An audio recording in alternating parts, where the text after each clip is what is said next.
السلام عليكم ورحمة الله وبركاته. النهارده هنتكلم عن مباراة نهائي كاس مصر، المباراة اللي هتقام بين الأهلي والزمالك على أراضي سعودية، وأنا مبسوط إن هي هتقام في السعودية لكذا سبب، أهمهم الحضور الجماهيري الكبير والتصوير والتنظيم الجيد، وكمان سمعت إن مخرج نهائي كاس العالم هو اللي هيخرج مباراة الأهلي والزمالك، ودي حاجة كبيرة جدا.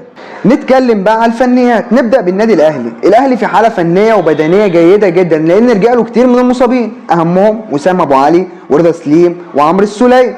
بيغيب الشناوي بس موجود مصطفى شوبير، وانا شايف ان هو حارس موهوب وعنده امكانيات جيده جدا، واكتسب الثقه في المباريات اللي فاتت. وباستبعاد كهربا من قائمه الفريق كده ممكن بنسبه كبيره هيكون موديست هو المهاجم الاساسي للنادي الاهلي. معظم تشكيله النادي الاهلي اي حد هيقولها اللي هتكون غالبا بنسبه كبيره 4-3-3، مصطفى شوبير في حراسه المرمى، محمد هاني وعلي معلول، محمد عبد المنعم وياسر ابراهيم في خط الدفاع، مروان عطيه وامام عاشور وعمرو السوليه او اكرم توفيق في خط النص، وحسين الشحات وبيرسي تاو وموديست في خط الهجوم. عكس الزمالك تماما، انت مش عارف هو هيلعب بمين. خوسيه جوميز لعب مباراتين حتى الان مع الزمالك، مباراه الاسماعيلي ومباراه ابو سليم الليبي. مباراه الاسماعيلي الزمالك ما كانش احسن حاجه، اما مباراه ابو سليم الليبي الزمالك كان منظم في الملعب وكان ليه شكل وكان بيضغط وبيسترجع الكوره بسرعه جدا. المباراه دي لو صفقات الزمالك ما كانتش تمت كنا هنقول ان كفه الاهلي اتقل بكتير من كفه الزمالك، اما بقى بعد الصفقات بقت الكفه 50-50. والتشكيل المتوقع للزمالك في المباراه دي هيكون عواد في حراسه المرمى، وحسام عبد المجيد وحمزه المسلوسي الاثنين في خط الدفاع،